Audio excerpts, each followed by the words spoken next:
Hello everyone good morning. আজি ৰাতিপুৱা ভিডিঅ'টো ষ্টাৰ্ট কৰি দিছোঁ। ৰাতিপুৱা মানে প্ৰায় 8টামান বাজিবলৈ হৈছে আৰু যিহেতু ৰোজা মাহ সেইকাৰণে উঠাও দেৰি হয় আৰু মই আগফালে হাৰি এইফালে চাফ চিকুণ পৰা কৰি দিছোঁ। তাৰপাছত মিষ্টাৰে দোকান খুলিয়ে দেখিছেনে চৰাইক খাবলৈ দিছে আৰু দোকান খোলাৰ মাত্ৰকে চৰাই মানে আহিছে সদায় ভুজিয়া দিয়ে খাবলৈ আৰু চৰাইখিনি যে আহিছে ইমান বেছি ভাল লাগে। এইফালে দেখিছেনে চৰাই খাই পিনে বাৰাণ্ডালৈকে সোমাই গৈছে। ৰাতিপুৱা ভিডিঅ' কৰা আৰু মোৰ ভিডিঅ' কৰা নহ'ল। এতিয়া মই একেবাৰে গা ধুই নামাজ পঢ়ি প্ৰায় 1টামান বাজিবলৈ হৈছে আৰু মই আপোনালোকক ইফতাৰ বনোৱাৰ সময়ত লগ পাইছোঁ। আজি পাকঘৰলৈ অলপ সোনকালে অহা হ'ল আৰু থাম্বনেইলটো চাই চাগে আপোনালোকে গম পাইছে আজি সৰহকৈ ইফতাৰ বনাবলৈ লাগিব, কাৰণ কেইঘৰমানক আজি ইফতাৰ দিয়া হ'ব, সেইটো কাৰণে সোনকালে অহা হৈছে।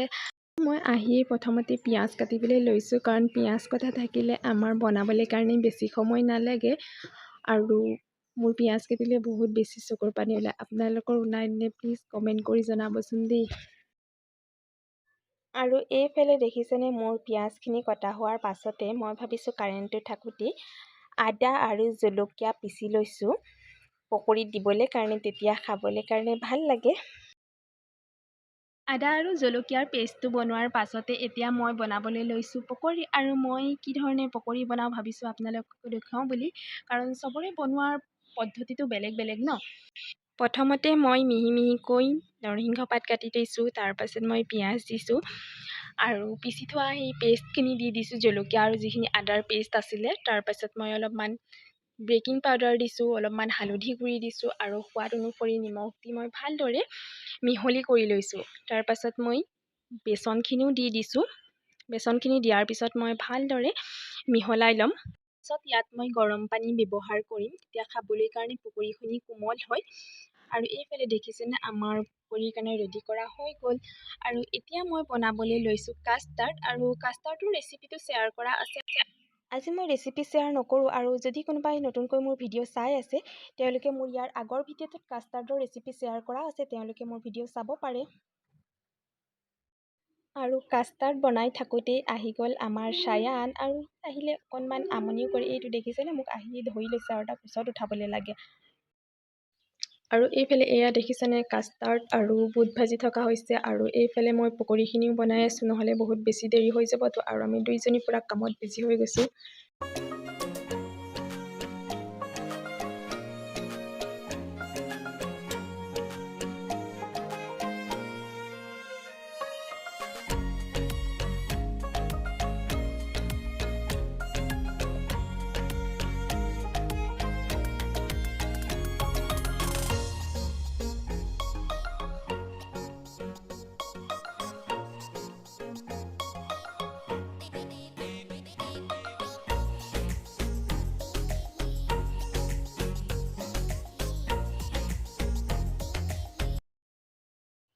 আৰু এইফালে এয়া দেখিছেনে মই কেৰাহীত পকৰী দি, আৰু মোৰ ডিম এৰুৱাবলৈও আছিলে, সেইটো কাৰণে মই পটাপটকৈ ডিমখিনিও এৰাবলৈ আহিছোঁ। এবাৰ এৰুৱাওঁ আকৌ যাওঁ পকৰী চাবলৈ কাৰণে। আৰু এয়া দেখিছেনে আমাৰ পকৰী ৰেডি হৈ গ'ল। আৰু এইফালে এতিয়া মই আহিলোঁ যিখিনি ইফতাৰৰ লগত ফ্ৰুটছ দিয়া হ'ব সেইখিনি মই ৰেডি কৰিবলৈ কাৰণে লৈছোঁ এতিয়া।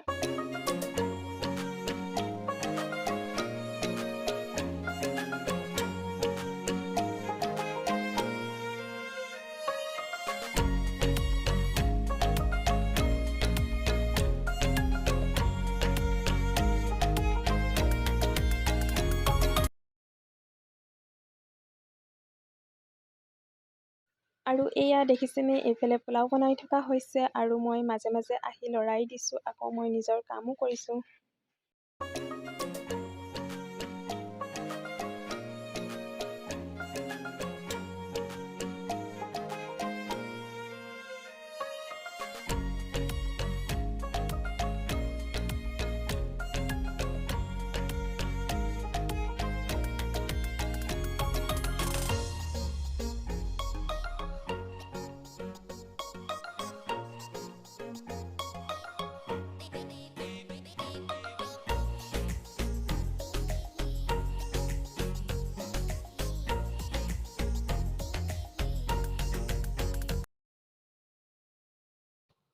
আৰু এইফালে এয়া দেখিছেনে আমাৰ গোটেইখিনি বস্তু উলিয়াই ডাইনিঙত থোৱা হৈছে, নহ'লে দিয়াৰ সময়ত বস্তুখিনি পাহৰি যোৱা হয়।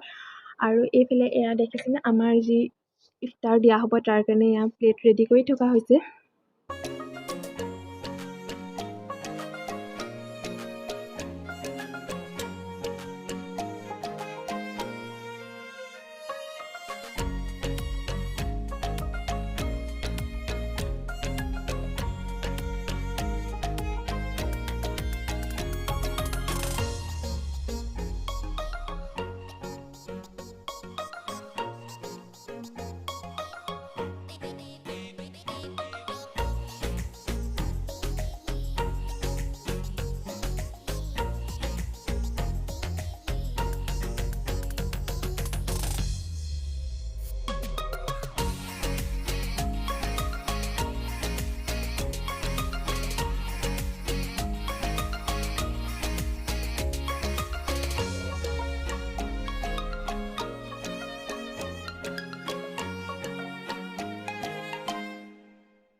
এইফালে এয়া ফাইনেলি আমাৰ ইফতাৰ বিতৰণৰ কাৰণে প্লেট ৰেডি কৰা হৈ গ'ল।